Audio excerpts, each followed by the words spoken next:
Hello, bachcho. Let us look at this question. When the concentration of solutes differ on the two sides of a membrane permeable only to water, यानी कि हम एक semi permeable membrane की बात कर रहे हैं। A semi permeable का मतलब है कि उसका होल इतना ही छोटा है कि सिर्फ और सिर्फ सॉल्वेंट पार्टिकल्स जो कि छोटे होते हैं वो मूव कर सकते हैं। कहाँ से कहाँ मूव करेंगे? जहां पे सॉल्वेंट ज्यादा है, high solvent concentration to low solvent concentration. Solvent water एक यूनिवर्सल सॉल्वेंट है, तो इसलिए हम आराम से वाटर भी कभी काल डेफिनेशन में यूज कर देते हैं, राइट। अब सॉल्यूट का फर्क है, इसलिए सॉल्वेंट का भी फर्क है ना। So water will move across the membrane bye osmosis. बिल्कुल सही बात है। Water will move across the membrane by active transport. बिल्कुल नहीं बेटा।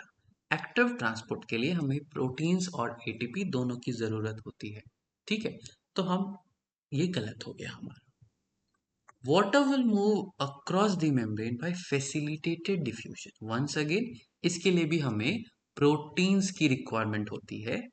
एक्टिव ट्रांसपोर्ट जहां एटीपी का इस्तेमाल low concentration to high concentration of substance के मूवमेंट के लिए करता है। अब याद रखना, क्योंकि फर्क है, ठीक है, तो पानी भी मूव करेगा बट अपने हाई से अपने low and without any protein required, ठीक है। इसलिए बी गलत था।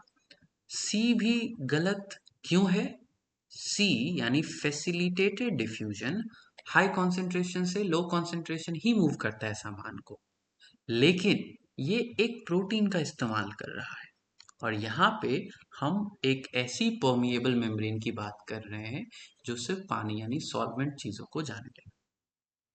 Solutes will move across the membrane from region of higher concentration to region of low concentration. अब क्वेश्चन ने साफ साफ बता रखा है दैट परमिएबिलिटी किसके लिए है? सिर्फ पानी के लिए। तो सॉल्यूट मूवमेंट तो होगा ही नहीं। Hence B, C and D are wrong and the final answer is A. Hope you understood. All the best.